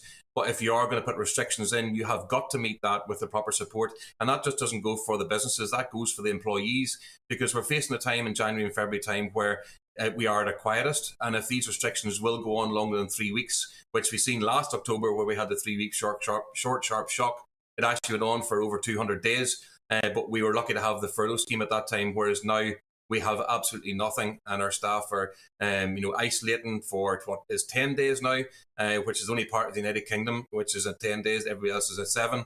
And certainly other parts of the world are now going from 7 to 5 days. So we'll have to wait and see where that goes, because some of our staff are actually at home self-isolating and proving negative every day, and they're wanting to get back to work. And because of the restrictions we have in with table service, it's less footfall, it's less turnover, but we still need the staff. Extra staff actually to cater for that.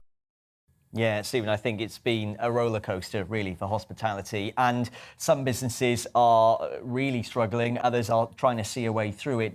You're in those circles. Over the past 24 hours, what have people been saying to you? What's being talked about in those messaging groups? What are people saying to you specifically about these restrictions in Scotland and the knock-on effect that it's having? I think the biggest one today was the footfall and turnover of many businesses are between 50 and 65% down on what they were on 2019 figures.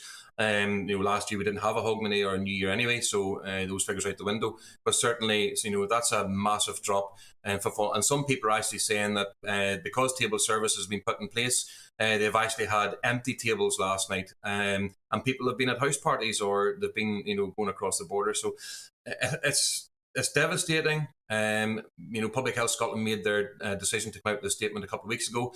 As I said, I'm not a clinician. I don't know what they should have done, whether they should have done it, whether they shouldn't have done, whether Scottish Government were aware that that statement was coming out. But that was the start of the roller coaster of cancellations, of the restrictions coming in, because that was a restriction through the back door. And for many pubs across rural parts of Scotland or in the back streets of many cities, the table service has been really a closure by default, because they rely on the vertical drinking to make them viable. And we all understand that, public health has got to come before profit. We understand that, and we've done everything that we can over the last, 20 months now. And if I had one plea to the nation's leaders across the whole of the UK, would be to get together this year, stop politicising what we're going through. And yes, we've seen the Welsh Government say, well, we've supplied England with so many lateral flows or PCRs. Why come out publicly and say that? Just chip in together. Let's get us through this Omicron, get us through it the far side. whatever we have to do together as one United Kingdom, whether it be the 4 people sitting down from all the 4 different countries and getting together and just getting us through this. Think of the health of the people across the United Kingdom. Think of the businesses, the staff, and the mental health that the politicising and the arguing is causing, and just get on with the job and then go back to fighting after we're through this. Really nice message to end there. Good to chat to you, and incredible work that you and everyone's doing. That's Stephen Montgomery, the spokesperson for the Scottish Hospitality Group. Well, I think I speak for everyone when I say that I hope this year will bring an end to the coronavirus pandemic. Yes, COVID restrictions over the last couple of years have been difficult for everyone, however, especially for younger people. Well, joining us now in the studio is Maria Albano, an author who has wrote about this issue extensively. Good to have you with us in the studio. Good to be here. Yes, great to have you. Thanks so much for joining us on GB News. Why then have you decided to start writing specifically about younger people? Well, when I started writing, I just graduated. It was September 2020, and I came out of university having experienced online classes and all the sort of alienation that came from them, and I kind of had to face this incredibly shrunken job market. And I spent a year looking for a job, kind of like struggling to find a way to, just grown up in a world that sort of doesn't allow me to. I feel like a great part of growing up is sort of facing danger and taking risks. And during the pandemic, young people or older people are not really allowed to do that. And so it's it's like time is stilled and you're sort of growing old without being able to sort of develop. And that's what led me to write about it. When you say, growing up is about taking risks, what do you mean by that? Is that just a general sort of university experience, or is that in relation to the pandemic? That is in relation to the pandemic. I feel like we live in... so the current atmosphere is an atmosphere of safetyism, where all decisions are made for the population based on, what is the safest thing to do. But I think that's petrifying and that's unproductive as well. I mean, if we lived by the philosophy that a pot could fall onto our head at any time, then we wouldn't be living anymore. In this scenario, I mean, this is unprecedented, and people, they had to protect lives. So all of these safety measures that were introduced and the whole stay at home, don't you think that was necessary, though, to protect the NHS, to protect lives? I mean, if we go back a couple of years, at the height of the pandemic, people were dying, thousands were dying. Yeah. So all of these measures were for your safety and the safety of others. So don't you think that was important? I think that was important at first, and I think that was also justified by this sort of lack of knowledge about what was going on. But, we're kind of entering the second year of this now, and it appears that we still haven't accepted that we need to live with this. I think also what perplexes me is that decisions are often based on kind of an inability to live with the uncertainty, and decisions and restrictions are imposed in a rush. So, for example, with the latest Omicron wave, restrictions were introduced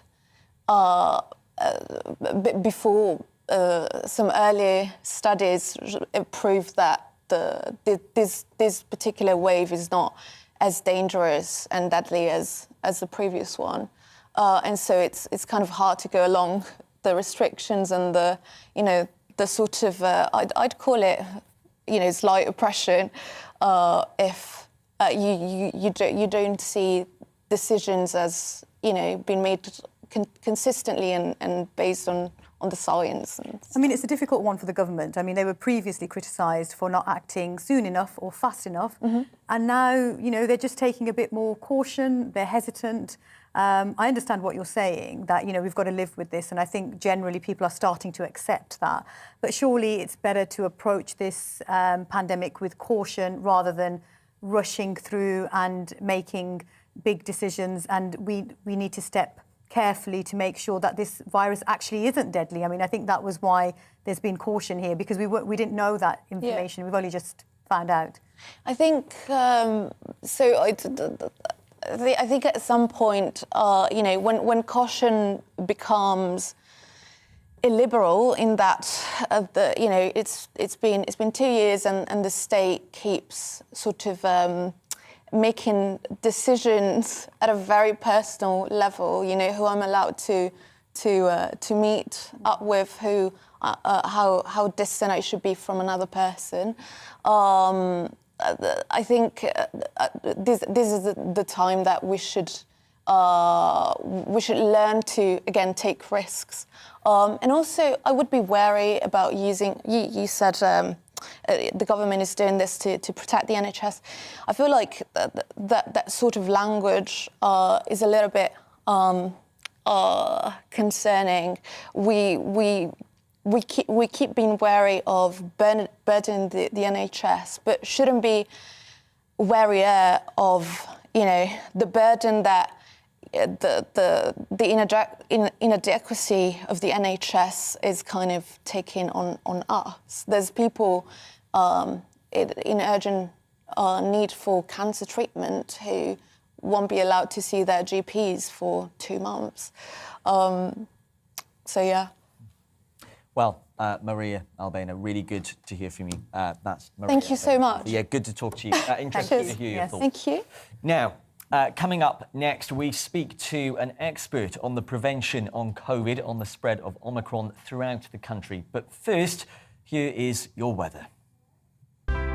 It's time to remind ourselves there's always another winter. Canary Islands sponsors the weather. Looking ahead to this afternoon, and the UK is looking mild but mostly dry with some scattered showers in the northwest and southeast. Let's take a look at the details. Across the southwest, it will be a dry afternoon with variable amounts of cloud and sunny spells, remaining windy particularly for coastal areas, mild with a high of 14 Celsius.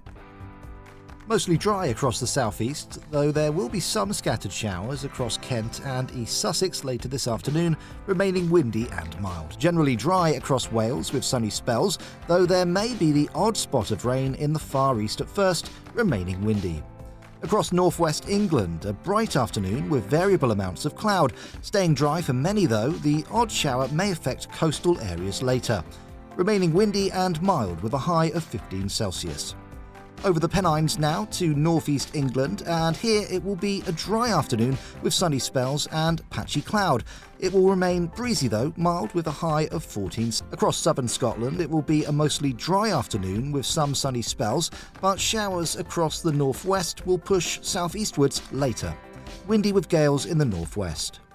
A band of showers will clear the southeast of Northern Ireland this afternoon, with further showers across the northwest, although there will be sunny spells too, remaining mild and windy.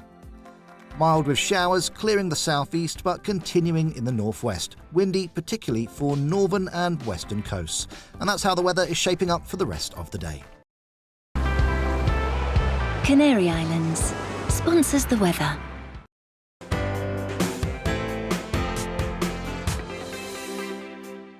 Hello there, I'm Eamon. And I'm Isabel. And you're watching the GB News digital stream across the United Kingdom. And around the world.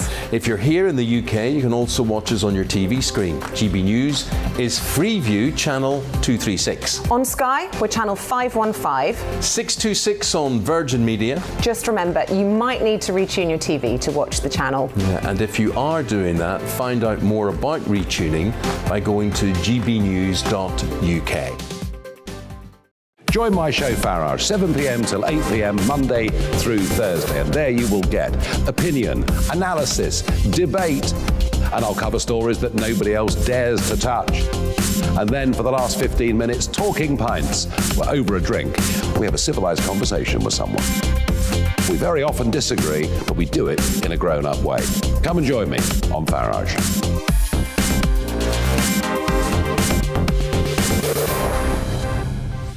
I'm Dan Wootton. Join me Monday to Thursday from 9 to 11 for the feistiest and most fun news debate on TV, where free speech reigns. I'll bring you a sharp take on the day's biggest stories, bombshell newsmaker interviews, and A-list guests. And I guarantee you, no spin, no bias, no censorship, and no reason to go to bed. That's Dan Wootton tonight, Monday to Thursdays from 9 on GB News. Hello there, I'm Eamon Holmes. And I'm Isabel Webster. And we hope you can join us for Breakfast with Eamon. And Isabel. You make me laugh out loud, belly laugh. Is that important first thing in the morning? Yeah, absolutely. And there's me trying to be deadly serious.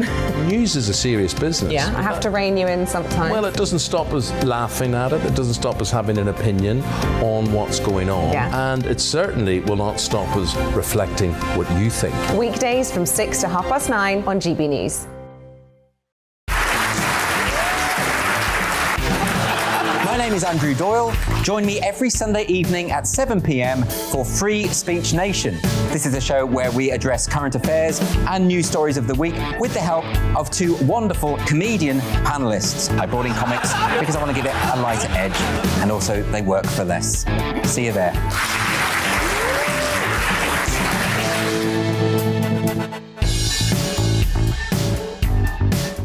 Join me, Mark White, here on GB News. For more than 2 decades, I've been at the sharp end of reporting crime and security at home and abroad. From the scourge of terrorism to the fight against violent crime and the deepening small boats crisis in the Channel, they're issues you rightly care about, and so do I. As GB News Home and Security Editor, my focus will be on the stories that matter to you.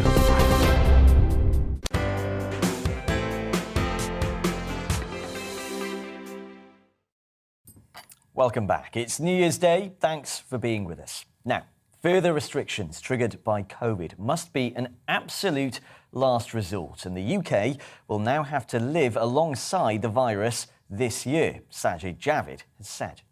Well, the Health Secretary has said the wave of Omicron infections will test the limit of finite NHS capacity even more than a typical winter, with reports suggesting a return to the work-from-home order in England could continue into January to stop the spread of the virus. On Friday, government figures showed a further 189,846 confirmed COVID cases. That's another new record for daily reported cases. So, is this Health Secretary right, or should we be imposing new restrictions? We can now welcome Professor Angus Dalgleish to the programme. Thank you so much for joining us. Now, Professor Dalgleish, this is a difficult one, isn't it, for the government? Because on the one hand, you know, they could introduce further restrictions, but on the other hand, simply by the spread of this Omicron virus is causing havoc and disrupting services anyway. People are having to self-isolate for several days if they test positive. What do you think the solution is going forward? Well, first of all, I think that a lot of the problems are self-imposed. The virus is going through the population, literally like a wildfire, as it were. And people who've gone to the most incredible lengths have not prevented themselves from getting infected, often a second time. But the bottom line is that in the vast majority of cases, these are very mild symptoms. They do not cause them to take any time off, or if it's just a day or so. And I think that actually getting people to test themselves, and if they're positive, to isolate for 10 days was ludicrous, and then 7 or 5. But perhaps at all. I mean, my attitude to this virus, the way the pandemic's gone, it is very simple, and that is that people I know who've taken the most incredible precautions, double vaccinated only, being people allowed to meet up, having a negative test before they meet up. And they've still managed to get infected at a meeting where the virus has got in somehow. So when something is this infectious, you cannot stop it. I mean, I basically think that it's really quite pointless to try to prevent it. There's millions of us had it already. There's everybody who wants to has been vaccinated or triple vaccinated. And the consequences now are completely different from what they were 2 years ago. We understand the nature of this virus, this new form of it. It is a variant. It's just like a cold. It is much more infectious, air to air, but it doesn't go down to the chest the way the first variants did, which was what was the cause of the main problem and putting people in hospital. And we now know that although the infection's going up, and basically if everybody was exposed to it, it'd probably be a good thing, because we'd finally have a proper herd immunity to it, and there would be nothing for it to come through again. And I feel very strongly that we're at that case where restrictions and potential lockdown, everything is even more negative and pointless than they were when we first did them nearly 2 years ago. This is, as I've said, another new record, 189,846 confirmed COVID cases. So the government obviously trying to react to this, trying to protect people. One option might be restrictions. We're seeing that already in other places, in Scotland, Wales and Northern Ireland. Sajid Javid, the Health Secretary, has said that we need to live alongside the virus this year. But we've heard that before, haven't we, from the Prime Minister Boris Johnson on Freedom's Day, saying we need to live alongside it. But here we are, and we're toying again with the idea of restrictions in England. Do you think this is going to be something that's happening every year as we go forward now? No, well, my point is that we mustn't be tied to this. We've basically got to accept it, that it is more infectious than we can cope with. And we just have to live with it and get on with it. We cannot keep locking down and restricting the lives.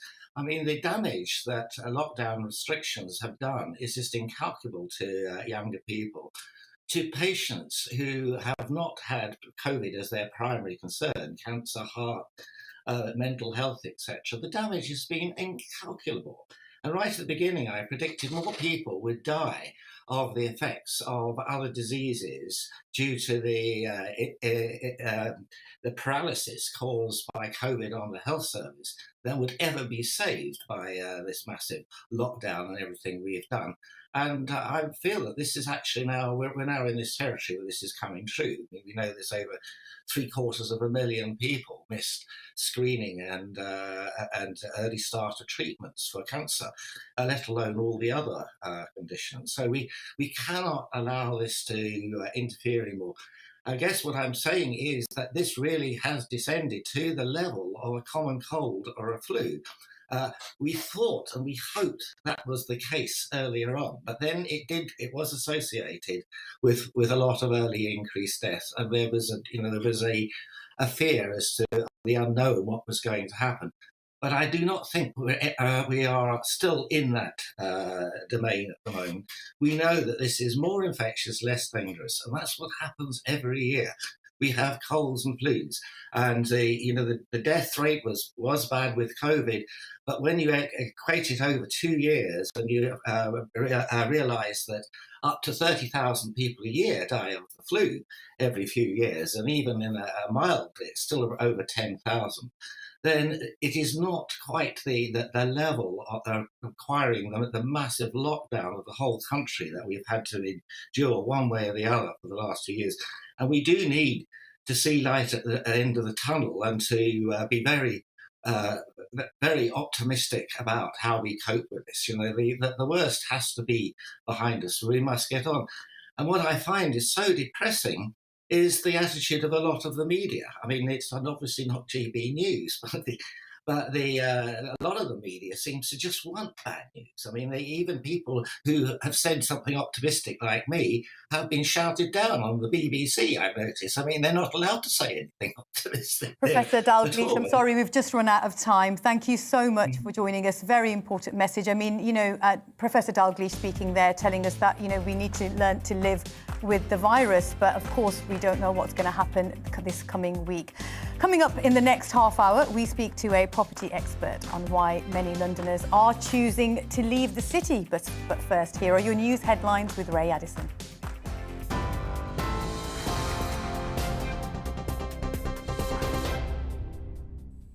Thanks, guys. I'm Ray Addison. Here are the latest headlines at just after 1:30. Medical experts, politicians and sports personalities are among more than 1,200 people who've been recognised in the Queen's New Year Honours List. Knighthoods have been given to the UK's Chief Medical Advisor, Professor Chris Whitty, and his Deputy, Jonathan Van Tam, as well as the Chief Medical Officers for Scotland and Wales for their efforts in the fight against COVID. Meanwhile, Chief Scientific Advisor, Sir Patrick Vallance, has been elevated to Knight Commander of the Order of the Bath. And after a successful sporting year, tennis player Emma Raducanu and diver Tom Daley both receive MBEs. Separately from the main New Year's honours list, Buckingham Palace has announced that Tony Blair and the Duchess of Cornwall will also receive awards from Her Majesty the Queen. The former Prime Minister has been made a Knight Companion of the Most Noble Order of the Garter, while Camilla has been recognised for her contribution to the monarchy, being appointed Royal Lady of the Most Noble Order of the Garter.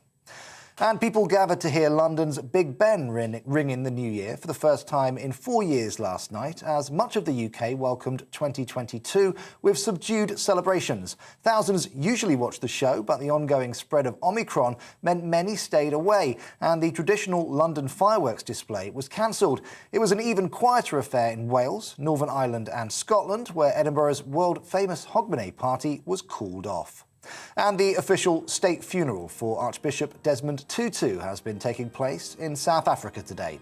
Mourners have gathered in Cape Town to pay their respects to the late Nobel Peace Prize winner, who for years fought against racial injustice. COVID-19 measures restricted the numbers attending St George's Cathedral, which has been lit up in purple this week. That's the colour of his clerical robes. OK, you're right up to date. I'll be back with more on today's news stories at the top of the hour.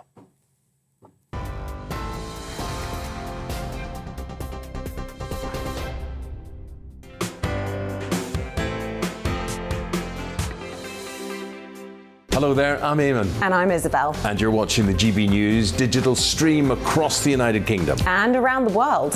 If you're here in the UK, you can also watch us on your TV screen. GB News is Freeview Channel 236. On Sky, we're Channel 515. 626 on Virgin Media. Just remember, you might need to retune your TV to watch the channel. Yeah, and if you are doing that, find out more about retuning by going to gbnews.uk.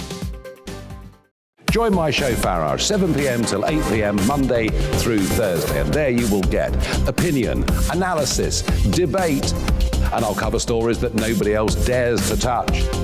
And then for the last 15 minutes, talking pints. We're over a drink. We have a civilised conversation with someone. We very often disagree, but we do it in a grown-up way. Come and join me on Farage.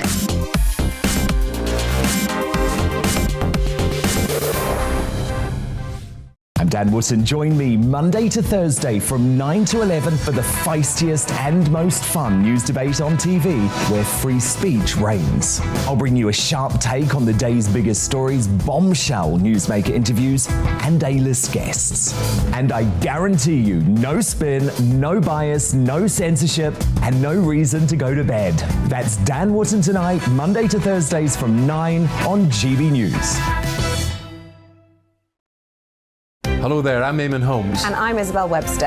And we hope you can join us for Breakfast with Eamon and Isabel. You make me laugh out loud, belly laugh. Is that important first thing in the morning? Yeah, absolutely. And there's me trying to be deadly serious.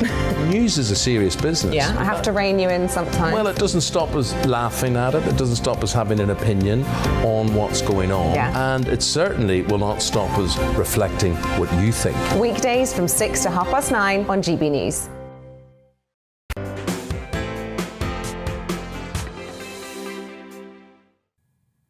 Good afternoon. You're watching GB News with Bradley and Balvinder. Now, an everyday hero from County Durham that spent his entire firefighting career raising hundreds of thousands of pounds for charity has got his reward after being handed a British Empire Medal. It's in the New Year's Honours. Alan Gibson, a retired firefighter now from Burnhope, County Durham, has dedicated much of his life to working alongside charities to raise those vital funds. And I'm delighted to say that Alan joins us now. First of all, congratulations, Alan. How have your friends and family reacted to this huge news? It's been absolutely fantastic. I was delighted to be nominated. You obviously don't get to know who nominated you. So I guess it's been the fire service. So really, really pleased, and everybody's been wonderful. I've had more messages today. I've had to knock my phone off because I'm talking to you now. Popular man. I just want to know, did you ever expect to get this kind of recognition then? No, because the one thing about being the fire service, from the backup staff to the firefighters on the pumps, it's always been a team event and supported by family and friends of firefighters. So an individual to be singled out is very unusual. But I guess it's the whole team I've received the award for, so I'm absolutely delighted. So, look, firefighting is a tough job as it is. What made you raise money for charity as well? Yeah, it started 40 years I've been involved. I started off as a very junior firefighter many years ago, and I just couldn't see any downside of being involved with a charity which helped others. I've done a lot of other things apart from just the firefighters charity, but I guess I've received the award because of all my involvement with the charity. And I've worked with some wonderful people. We've done some absolutely crazy stunts out there. And what I will say is, I guess the charity is as irrelevant today as what it was 40 years ago. With COVID, and obviously mental health now are both priorities for the charity and long COVID. And it's been very, very difficult couple of years, and just to be there for people and to have someone to chat to and signpoint them in the right direction has been absolutely great. And if we've helped one or two people, we've done a good job. Can you tell me how you've helped people, what examples of the work that your charity does and why it's so important? Yeah, it's for, like I said before, it's for the whole firefighters family. It's not just the people who wear the uniform on the front line, but as you know, we've had people in vaccination centres, we've had people who have gone out as ambulance personnel on the ambulances. The mental health side, when you get the likes of Grenville, we had firefighters going in when everybody else was coming out. We had Manchester, and I never experienced anything as bad as that. And they're all new. They're all new challenges for the community. So we talk to them, we signpost people in the right direction. It used to all be broken bones and mending people, but now it's mending their minds as well as their bodies. Alan, all day today during this show, we've been looking back on the year. What's been the biggest challenge for you in 2021, do you think? As the charity, it's obviously been keeping in touch with people and stopping loneliness, because a lot of the things is you're brought up as a team, very similar to military, similar to police, similar to ambulance personnel. So it's the one thing when you've been in something for 35, 40 years, it's very difficult being on your own, and it's trying to keep in touch with people. And we've had to, as a charity, we've had to move away from face-to-face and done a lot of, very similar to yourselves, a lot of interviews, a lot of talks, a lot of signposting as online. The year is all about new beginnings. So what have you got planned for the new year? What do you hope 2022 looks like for you? As a person, rather than the charity, I hope it looks a little bit better in meeting people, because, as I said before, to get an award is wonderful, but a lot of it is for me old self as well. I go out there and I meet people. I'm a school governor. I've been a school governor for 30 years, and that's another reason I got that. So I've always liked dealing with people, and it's a family. We meet up at open days. We recently had a Santa tour, socially distanced, and we went around all the stations, brought a little bit of joy to people, all outside, all safe, and we had a great time. So I'm hoping a little bit of more of that, and meeting the people who basically pay our wages. Thank you so much, Alan. It's been really great talking to you. What a lovely thing you're doing for charity, and keep up the good work. And I agree with him. I think social interaction is really important. I mean, meeting up with people, we can't undervalue that at all. I think we need it as humans as much as we need food and water. You know, it's really, really important. So I do hope things improve this year. And also, can I just say, incredible to be hearing from people like Alan, who are being honoured. I just kind of gets a sense of pride, even in me, just to meet these people. Absolutely incredible. And we've been talking about people who've been honoured all day today on the show. Of course, if you've got your thoughts and opinions, if you want to kind of share the celebrations with us, do GBviews at GBnews.uk. And let's continue this theme, because also honoured this year is Northern Irish professional motorcycle racer Jonathan Rea. He competes in the Superbike World Championship and is a 6-time world champion. He's been awarded an OBE. Well, our reporter Dougie Beattie is in Belfast this afternoon and joins us now. Happy New Year to you. Well, I understand you've spoken to Jonathan about his OBE. What did he have to say? Well, first of all, good afternoon and Happy New Year to you all as well. Yes, Jonathan Rea is a very modest man, and actually I'm sure your contributor beforehand, he would think much more of him being awarded on the New Year's honours list than himself. He is a 6 times world champion. He is undoubtedly the best man on a superbike the world has ever seen at this minute in time. He lost the World Championship last year to the Turkish rider Toprak. He will be going back to try and get that back again this year, but nobody has ever got 6 times in a row. He has formerly had an MBE, and you sort of wonder, with these type of awards, you know, do they really put any, you know, sort of value by an honours list? So when I spoke to him last night, he was very, very pleased. Incredible, you know, no matter how many race wins or championships you earn, to be recognised outside your sport is always more rewarding. It's really nice. And you know, I've been very fortunate enough to go to Buckingham Palace before to receive my MBE, and you know, now to be on the honours list again to receive an OBE is incredible. You know, I'm so proud of the journey my family's been on, proud of motorcycling and Northern Ireland and the UK in general, that I've been able to fly the flag for motorcycling in the UK throughout the world, and it's a really, really nice honour to have. Your last time you were there, it was Prince William that actually gave you, and he is a big motorcycle fan. Did he have anything to say to you? You know, it's strange because I was one of the last to receive an award that day, and the awards are played on a big screen in the waiting area, and I was thinking how long he was taking talking to each and every individual of, you know, from the special services or charity work or sport. And when he came to me, I was so nervous to say, what's my conversation going to go like? But, you know, props to him. You know, he came away and said, you know, you're 3 times world champion, and I've been following your success. I like bikes. So as soon as he said he liked bikes, you know, my nerves went away. We started talking about the bikes he had, and you know, kids and racing and whatnot. And it went by pretty quickly. But it's an incredible event. My mum and dad came together, and we went all together with my wife, and we had a really, really nice time. So looking forward to whenever the date may be that I get to go back there and receive my OBE.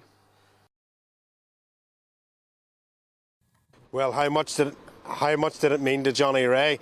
It meant the world to him. He was nervous getting that award, and this is a man that travels at up to speeds of 200 miles an hour.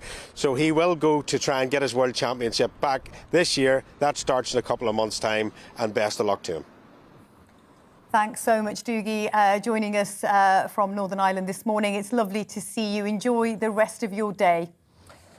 Now, Londoners bought more than 112,000 homes outside the capital over the last 12 months, in the biggest Great Escape from the capital since 2007, as the coronavirus pandemic drove people to seek more space to comfortably work from home. Well, the number of homes bought by Londoners outside the capital increased by 62% with the switch to flexible working, encouraging people to adopt a country lifestyle. Well, joining us now to discuss this, property expert is Russell Quirk. Russell, thank you so much for joining us this afternoon. Happy New Year. Now, can you tell us why are people choosing to leave the capital? Well, I suppose really for the reasons that you've outlined in terms of the so-called race for space. You know, if you're seemingly permanently, although I'll come back to that in a second, but seemingly permanently going to be not at your desk anymore and you're going to be working from home, then of course you don't need to spend, you know, all of that time and indeed money on a commute into a London office. So a lot of people, I think, as the working from home mandate started to settle, decided that whether they were buyers or they were renters, that they were going to go and look further afield. And of course, the race for space is also where London's concerned, or the areas outside of London particularly. It's also a race for value. So not just a race for space, where obviously you can buy something perhaps with more space around it, with a better vista, you know, people moving out towards the coast or to areas where there's more kind of undulating countryside. But the fact that London obviously is the most expensive real estate in the UK, one of the top 5 most expensive real estate areas in the world, means that if you were to buy, as many have done, you know, even just an hour away from London, you can get 2, maybe even 3 times as much property in terms of square footage for your money. So that was definitely the motivation, I think.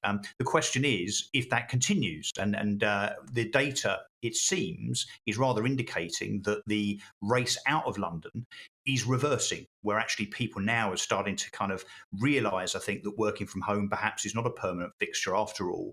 And maybe people are missing the buzz and the culture of the capital and indeed other cities, and maybe now starting to see a return. Russell, actually, about kind of people thinking it's a good idea to work from home, but then realising, do you know what, I'd quite like to get back in the office and see people. It's all a part of that work culture, isn't it? But I think, and it'd be good to get your thoughts on this, you know, in places like Birmingham and in Manchester, becoming increasingly more metropolitan, more jobs are going outside of London. And as you say, people can live a cheaper lifestyle. Do you think that's going to be driving it? Jobs moving outside of London, driving more younger people specifically to places like Manchester?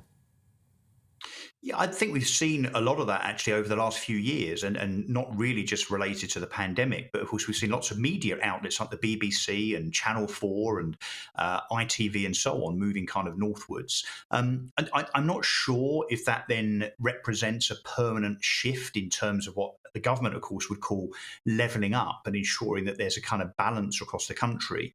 You know, we still have London as the kind of financial epicentre, if not of the UK, of the world. And I think, you know, whilst you have such a focus on financial services within the capital, you're bound to get a kind of a focus on London being desirable and therefore populated as it is. I'd personally love to see there some diversity and equality of house purchase across the country as a consequence of demand for employment. But I think if it does happen, and I know that the government are really focused on trying to ensure that the Northern Powerhouse does indeed become a Northern Powerhouse, I'm not sure that that's going to be something that happens overnight, if indeed it happens at all, particularly when you've got, of course, the likes of HS2 that seems to now be, in part at least, in jeopardy. That's not exactly a vote of confidence, is it, in diversifying the economy outside the capital? That's really good talking to you. Thank you so much for joining us, Russell. It's really interesting, actually. I think that, you know, on a personal level, I think Birmingham's a great city. I think you'd advocate Manchester, wouldn't you? Yeah. Manchester's great. There's a lot to offer outside of the capital. 100%. I mean, I love being here, obviously, as well today, but I do think there is something, there's a reason why I've been in Manchester for 7 years, I think. No problem. There's something about it, it's the buzz of the place, and it's just getting bigger. So, yeah. Now, this is a cracking story. I've been waiting all afternoon to tell you about this, about the marathon man, Gary McKee, who has started the Mammoth Challenge that will see him complete 365 marathons in a year. Oh, wow. Yeah. That's amazing. It's a big one. This morning, he completed his first run to raise more money for Macmillan Cancer Support and Hospice at home, West Cumbria. And now he's set his sights on raising £1 million for the two charities in a challenge that will see him rack up over 9,500 miles. Well, earlier this year, he raised over £200,000 for the charities by running 100 consecutive marathons. And he joins me now. Gary McKee, welcome to GB News, and thank you so much for taking the time out to speak to us this afternoon on New Year's Day. That's an astonishing, challenge that you have set yourself. I mean, most people would need to train just for one marathon a year. How are you going to prepare for this? I did run 110 marathons last year, and you just, once it's in your head and you know that you can do it, it's just an extension of what I've already done. I say more as it's just 4 hours a day of running. And I know that to a lot of people is enormous, but to me, that's all it is. It's just 4 hours every day of running. I mean, I've got to give it to you. I mean, congratulations. I mean, this is amazing. Hopefully we'll be congratulating you at the end as well. When you get to the end, what are the celebrations? Surely you haven't got any more runs coming up this new year, surely? No. So when you get to the end, people tend to think that it is over. However, you still carry on running. When I finished 110, I was still doing 100 mile a week just to sort my legs out. You can't just stop, because you do. Your body starts seizing up and you just want to keep your legs moving. So it isn't just a straightforward finish. I'm sure we'll have a few beers that night, but the following day I'll be out on the treadmill, I'll be out on the roads, and I'll just wean myself down.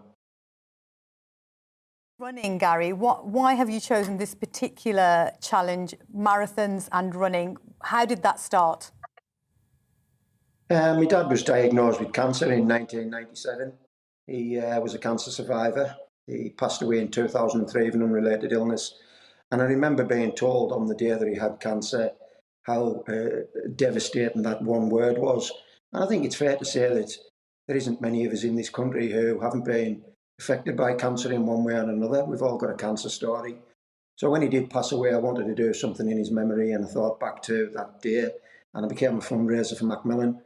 So I've done cycles through Brazil, I've climbed Kilimanjaro, jumped out of airplanes, which I won't be doing again. I ran from Land's End to John O'Groats. I've ran 100 marathons in 100 days, 110 marathons in 110 days. So I have pushed myself over the years, but I think the important thing is to show people who's fighting cancer that they're not fighting alone, that there is support there for them. And I just want to provide the funds to help the charities who people really need. I mean, I have done not a marathon. I did a 10K in Manchester not too long ago. My training consisted of a day, quick lap around the block. You've obviously done a lot more training. Just got to ask you, just quickly, how was the first run this morning? How are you expecting the rest of the marathons to go? Do you think you'll get quicker, slower? How do you think it's going to play out? Yeah, the first one was good. I had my 3 children came with me on the bike, so they'd done full marathon distance. I had a few other runners with us, so it's gone really well. You do pick up your pace. You lost a bit of weight, as you can imagine. You can't put the calories back in that you're knocking out.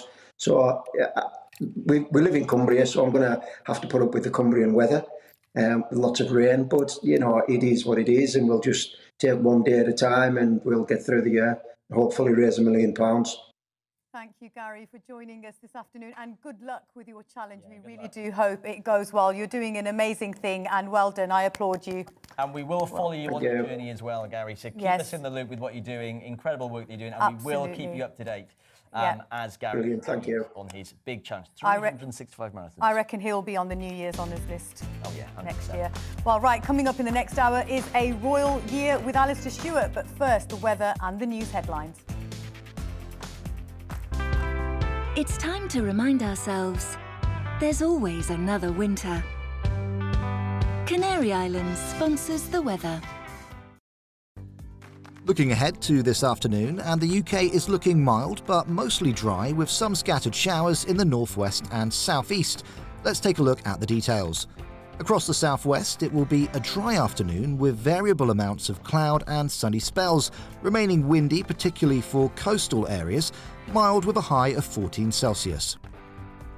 Mostly dry across the southeast, though there will be some scattered showers across Kent and East Sussex later this afternoon, remaining windy and mild. Generally dry across Wales with sunny spells, though there may be the odd spot of rain in the far east at first, remaining windy. Across northwest England, a bright afternoon